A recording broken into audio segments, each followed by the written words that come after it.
All right, today on this Warhammer 40K competitive battle report, we have the Sisters of Battle versus the Tyranids Subterranean Assault. So if you're wondering how these two armies match up against each other, you're going to want to stick around because I'm going to condense this game roughly into 20 minutes, giving you what worked, what didn't work, and simply passing that knowledge on to you. So even if you're not a Tyranid player or a Sisters of Battle player, I think you'll still get a lot of value out of this video today, mainly because I'll be talking about a lot of just broad concepts that I really do believe you can apply to any army. And without further ado, let's get into it. So we have Scorched Earth today. We have Search and Destroy on layout 6. And I'll tell you what, we got a lot of plastic on the table, and look, I'd like to apologize. It will eventually get painted, I promise. It's just real life is very busy right now, and come wintertime, we gonna be painting, okay? And I will say what's awesome, fellow teammate Brennan, we actually are both Necron players, and we're both playing different armies. It's hilarious. We don't usually get a chance to play. Because who wants to play a Necron mirror match? I mean, let's be honest. So very fun just to hang out, roll some dice, play some different armies. And it's hilarious because we're both very squishy. Sisters of Battle, not very durable. Tyranids, not very durable. So we are just going to kill a lot of stuff this game. It's going to be a bloodbath. It's going to be great. Okay. So going into this matchup, main thing we're thinking about, one, I'm looking at, okay, trade game, we're not going to win on. He's got a lot of units. I got a lot of units, so it's not really going to be, any sort of advantage there. If you're new to the channel, you're a beginner. Mainly what I'm kind of going through in my mind right now is I think a good rule of thumb after you approach the table, after you deploy your army, really just thinking about for a minute or two, like, all right, like where can I gain maybe a slight edge in this matchup? Where am I going to have an advantage? And how can I maybe exploit that? And what are going to be my disadvantages maybe in this matchup that my opponent is going to exploit, and how can I minimize that, right? So the biggest thing with this matchup is he has crazy threat projection. It's similar to playing against, World Eaters or any sort of like melee rush army. So, a good rule of thumb playing against these types of armies is, you want to make sure you keep your very important pieces like my Norn, like my Zoanthropes, Hive Guard, those sort of things that are really going to be doing damage throughout the game, and making sure they're not getting tagged or killed turn one, right? So, as you can see from the deployment here, if he wants to, yeet up 30 inches, he can go kill some gargoyles. If he wants to go kill some Hormagaunts, he can do that, or some Gene Stealers. But you will notice, and there's a good thing to point out, is that if he does hit those things, the Norn is conveniently 6 inches for Heroic Intervene. If he wants to hit these guys, the Hive Tyrant is conveniently Heroic Intervene. If he wants to hit from this side, the Horus Specs, conveniently Heroic Intervene, right? So you're making your opponent kind of think about these decisions beforehand, and you'll see the Lictors doing Lictor things, right? They're just out infiltrating away, and if he wants to go after this Lictor, then he's going to lose this resource in return, and it's a fair one-to-one trade, and that's no sweat off my back, and no sweat off his either. Okay, so going into the game, he's got 10 infiltrators here. He is going to get the first turn. So let's flip over to the game here, and he's going to get first turn. So he is going to get Overwhelming Force and Recover Assets. So right off the gate, Overwhelming Force is going to be a CP, and he's going to get Recover Assets. Pretty easy to do. So he's just going to get like, a unit just on this terrain feature right here. That's Sabotage. Just one unit outside his DZ, one in. Very easy to do. Okay. So his movement phase is going to look something like this. And it's a very quick turn. I scouted my Gene Stealers back this way. He scouted up, moved up these resources here, and that was pretty much his turn. Nothing too crazy. The Lictor ended up surviving, and he didn't want to charge the Lictor, which makes sense. And then he passes it over to me. So pretty easy turn for flock, and we are going to go and get Mark for Death and Storm Hostile Objective. Okay, so we are at bottom of turn 1, and mainly what I'm looking to do, looking at this board state, is it's going to be pretty easy because I'm just like, okay, as long as I just kill this unit, which I want to do anyway, and Storm, that's an easy 6 points, and I don't have to worry about getting him a challenger card, which is another big thing. So it'll be 6-3, and we're good. So mainly what we're looking to do is we are going to be sending out the Hormagaunts, and we are going to conveniently stay out of his Flamer range right here. And then the Lictor. So ideally, Hormagaunts plus a Lictor should definitely be able to kill this 10-man unit. So we're pre-measuring this out where we're essentially keeping the Hormagaunts out of Flamer range, as you're going to see here. And we are going to have the Lictor right here charge. Okay. Norn, he's going to shift up onto the objective right here. Gargoyles as well are going to conveniently stay out of Flamer range right here. So we pre-measured this line that he could draw, so we can essentially fire and fade and just spread them out and, you know, do annoying gargoyle things. Gargoyles, God, man, great. Aren't they just great, guys? Aren't they just great? I almost won 3 units, but that's just too many. Okay, 2 units feels great, but god dang, man, this unit is so crazy in Subterranean. It's insane. It's awesome. Okay, so going in, Hive Guard are going to drop down. We spend a CP to pick them up. And we are going to take our shots early right here and just try to pop this transport. This is what Hive Guard are made for. So if I can start just whittling his resources down, he has less pieces to play with towards the end of the game. That's always a good rule of thumb, especially when I can eliminate a resource and hopefully keep the Hive Guard safe in return. Okay, so you're going to see this here essentially play out as we talked about. So the Hive Guard popped the Rhino, and then the Hormagaunts charged in with the Lictor and killed the 10-man unit. So we got our points, and then we pass it over to him. Okay. So top of turn 2, we're just going to give him a 5 on primary, and then he's going to get Secure No Man's Land and engage on all fronts. Not a bad pull this turn. So he's mainly just going to hold these 2 objectives here in the middle. He's going to get engage for 3 quarters. So he's going to be in this quarter, and this quarter for an easy 2 points. So not bad. And you're going to see here that we essentially are trying to establish our board control early. This is one thing I've really liked with a Subterranean list. I think it's, you know, I don't know. I'm not saying it's sitting here, it's like, oh, this is like the best build. But it's really fun to play. I think this style where you have like a lot of like trash that you can kind of throw out the early game, because it's one thing that Tyranids are really good at, and I've been trying to lean in more to the strengths of Tyranids in terms of board control and not necessarily the killing part. I mean, you still want killing pieces, right? So your opponent respects you, or not just like full sending, but you know, having the Gargoyles, the Hormagaunts, the Gene Stealers in the early game, it's cool, especially with the Spore Mine. So you're creating really good board control. You have the Spore Mine right here, eliminating any sort of crazy advances he maybe would want to do through here. And we're set up pretty good right now. So going into the turn, he is going to shift up his resources. So this is turn 2 in his movement phase. You're going to see the engine moves up here, moves up a Rhino here, and another engine to kind of clean up these resources here. And how did he get... I'm trying to remember how he got Secure No Man's Land. Let's fast forward here. So he kills all the resources there. Oh, that's what it was. Okay, so he got... I remember he was actually thinking about this. So he got this unit out to essentially charge, clean up the Gargoyles, and then get onto the objective. So super good play on his part to just get rid of that unit. And that's essentially what it looks like going into top of turn 2 after the fight phase.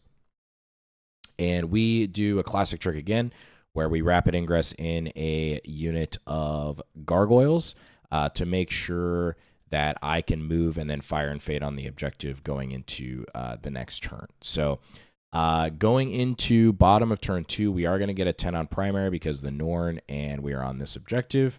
And we are going to get Establish Locus and Defend Stronghold. And again, in this game, I could not reliably get Establish Locus. And unfortunately, this Gargoyle did not pass his battle shock test. Let me actually back up here. Maybe a play that I can highlight here. So this was very intentionally placed where I had a unit of gargoyles right here, okay? He charges in, he kills all but one gargoyle, okay? Now, logically speaking, what I could have done is I could have, like, kept a gargoyle here to lock him into combat, but I potentially thought that there was more value in having more board control to prevent Vol's unit from coming in. So I wanted to keep one gargoyle right here to give me the ability to, as you're going to see on the turn, to essentially fly over here on an advance to have another screening piece for strategic reserve, because I knew the Norn was going to come over here and get in this spot. So very like thinking ahead of what I want to do those pieces. I just wanted to highlight that move because it's kind of a cool little maneuver. But the gargoyle did not pass his battle shock test. I think in hindsight, I maybe could have probably passed his battle shock to make sure he could locus, but that's on me. So there was a way that could maybe gotten 4 for locus, but you know, it is what it is. So Norn's going to move up here. Essentially what's going to happen is we're going to fire all of our shots at this unit here, and then we're going to charge the engine and then still get back on the point. And then we're conveniently staying outside of overwatch range of this unit, and then this doesn't have any sort of threatening overwatch, so we are good there. Okay, gargoyles are going to be shifting up. You're going to see that here. Let's fast forward, and you can see the play. So what ends up happening is he actually rapid ingresses in one of his 10-man units here. With the flails, which was an interesting play, kind of forcing my hand in terms of what I wanted to go after. And so we ended up using the Norn to fire at this unit instead, and keep this unit alive, because this was more of the threat or more of the damage piece, and then still charge this unit here. So, and we didn't fire the Hive Guard. I think this was one learning op for me, as I could have maybe better utilized the Hive Guard, or maybe picking up that unit instead in turn 2. I think was a slight error on my part in utilizing them to maybe just pop this Rhino or something over here. So, because they weren't really utilized, I think, to their best ability that turn. But I did try to do a cheeky play, which you're going to see here, where essentially we charge in the Hive Guard. And because we have the Norn first attack and then they pile in, I'm able to shift them into this firing lane. So that way next turn, I can use them as an overwatch threat, which is a really cool play. So sometimes, I've talked about this in previous battle reports, is you can look for ways to charge to just propel that unit forward with free movement to really get them to where you want to go going into the next turn, okay? So there's a lot of foreshadowing on this turn with the gargoyle and then this move here to try to get these units in better positions for firing lanes, okay?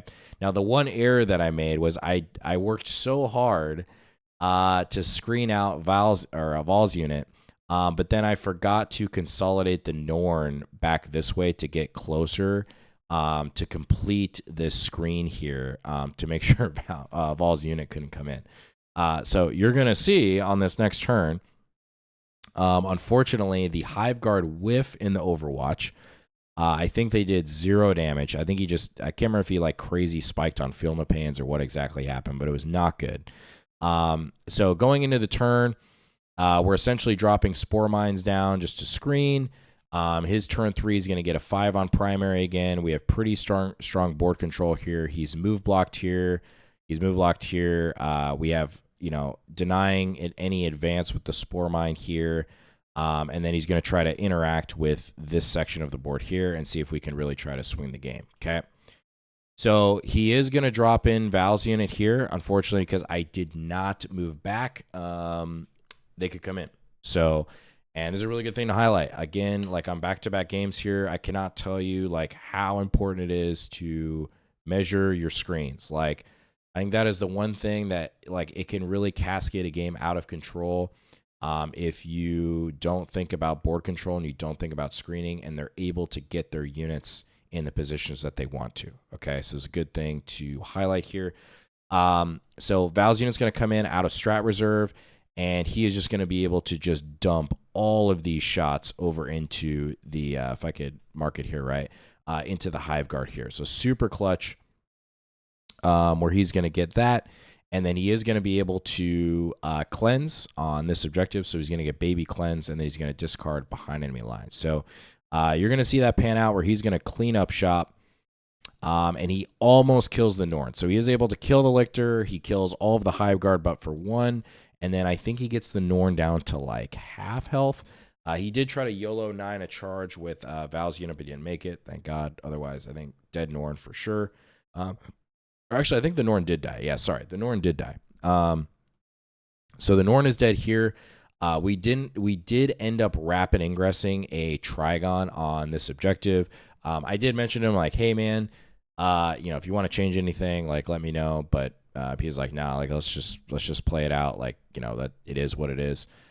So we were able to rapid in a Trigon on his turn on the top of turn 3, which was pretty clutch. So we were able to put a tunnel right here, which you can guess what's probably coming. So essentially what we do is Trigon comes in, so that is still going to lock us for a 10 on primary going into turn 3, and we're going to get overwhelming force and extend battle line. So essentially, if we just hold this, now at this point, all I'm thinking about is flipping the board. So I'm just going to basically completely ignore this side of the table, and if I can push this side and this, I think I can make this a game here, okay?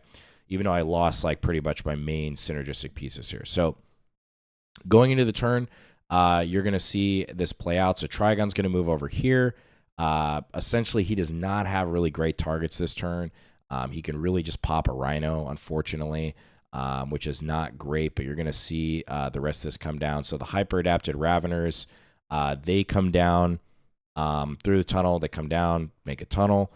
And then they have a 6-inch charge to his unit on the home field here. So the only really nice thing I love about hyper adapters are infantry, so they can go through walls. So it even makes them a little bit more dynamic. Where with like Trigon and stuff, you got to worry about walls and pivoting and all that sort of stuff. So sometimes it can get a little messy. And then the zone thropes, unfortunately, they are just going to be firing at the penitent engine right here. And that is pretty much the turn. So going into the fight phase, this is bottom of turn 3. Everything connects, which was super clutch. So you're going to see here, everything happened as expected. Raveners popped here. The Trigon, I totally forgot about the transport, the guys getting out. So he ended up, there could have been a way where I could have just moved the gargoyles correctly to deny the primary. But I did not do that. And that's just on me. Like, I'm not going to do like a take back on that. It's just weird. So that was my mess up, but you'll notice that he scores a 0 on primary because it shadows in the warp time. All right. And unfortunately, because of Trigon, Synapse, everything else, everything here was at -2, and he did not pass his battle shock test. So it was brutal because even on this side too, this is only at -1 because the Horror Specs doesn't have Synapse. But I think like everything battle shocked in his army except for Val's unit and like a Rhino, I think, was not good. So we double battle shocked here and here to give him a 0 on primary. And going into his turn, he does get no prisoners and bring it down, which was a good pull for him. So he is able to just kill the Horus Specs, kill some Spore Mine, the Hive Guard, and then bring it down like super in terms of secondary. So clutch there at least, which helped. So he's going to get a 9 on primary. You're going to see that play out here. Just massive overkill. Val comes over, cleans up shop there. This unit comes over, cleans up that. And that is pretty much the turn here. Okay, so he sends over this unit here. So hyper adapted are dead. Trigon somehow lives, and everything else over here dead. So like we said, it's a bloodbath. So at this point, I got like a Hive Tyrant left, the Clutch Biovore, we got Zone Thropes, and that's it. So I'm like, okay, if I can conserve my resources to the end, if I can just drop in this pocket here. So you're seeing me measure this technically out. If you play subterranean, I highly recommend. The more sticks you can have, like 9-inch sticks, 6-inch sticks, the better. It can just help you play a lot faster. So we're bringing in the Gene Stealers, Hyper-Adapted Raveners. We're basically just putting everything in this pocket over here to make it super hard for him to interact with these resources. And this was probably like the third error that I made in the game, that I was a little bit too aggressive here with the Zoanthropes. Knowing you have the unit here, I was like, oh, I could pop the Rhino here. It doesn't really do much for me other than just like being cool and popping the Rhinos. So again, this is a learning opportunity for everybody in terms of just let the points drive the decisions a lot of times. So if it doesn't really involve points, probably don't do it. And this is a good case of that, where now this unit next turn could potentially, move over here and threaten all of these units right here. Where if I just put the Zoanthropes where I originally wanted to put them, which is right here, but I'm like, oh, I could put them here and nice Rhino. Didn't need to do that. Okay. So going into the turn, pretty easy turn for me. Behind enemy lines, recover assets. We're going to put a Spore Mine right here for behind enemy lines. We recover assets with the Hyper-Adapted Raveners and the Hive Tyrant and pass it over to him. Okay. So going into the turn, top of turn 5, he's going to get a 5, 10, 15 on primary because I am not able to deny his burn over here. And he's going to get area denial, defend stronghold. So not a bad pull. Val can stay here for 5. He's going to get defend. There's no way for me to really interact with that in the last turn. And we're going to see this play out. So again, he's going to shift up this unit, and you're going to see why this is bad, because the Zoanthropes didn't even pop the Rhino. Hilarious. Guys move up here. He's a good player, stays outside of Overwatch range, and creates I think it was like a 6-inch charge still to the Zoanthropes, which he does connect with, which you're going to see here. So this is top of turn 5 in the fight phase. Moves in and does a lot of damage to the Zoanthropes. Unfortunately, it's not enough for him to pile into, or I think he was able to pile into the Raveners. Let me fast forward here. So yeah, he does pile into the Raveners. The Raveners pop off and don't quite kill the unit, but they do a decent amount. But then it does open up the door still in my turn to basically pick up the Hive Tyrant. We pick him up. He drops in on the objective, holds it, burns it. You guys know the drill, Scorched Earth, bottom of turn. So we're going to be able to still get a 15 on primary. And then we do get Sabotage, which we do with... I think it was the Gene Stealers here. We drop them in for a 6 on Sabotage, and then we get no prisoners by killing this unit, and then that is the game. So we finish up 87-70 to the Nids. I think a very close game, and honestly, all the way through. I think, if he was definitely rolling not too good, like his Miracle Dice, I don't know if he rolled above like a 4, like the entire game. It's actually crazy.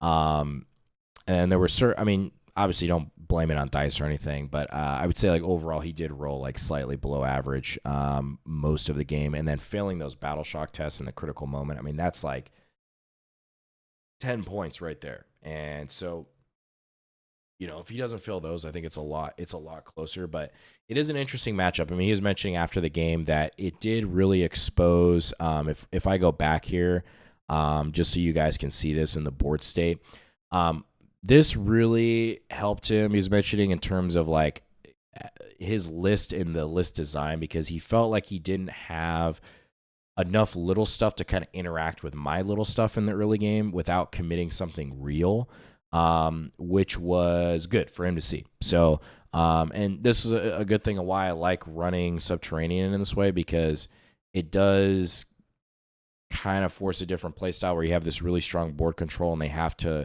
send out maybe some other stuff that maybe they don't want to interact with those resources and get them off the board. So overall, though, excellent game.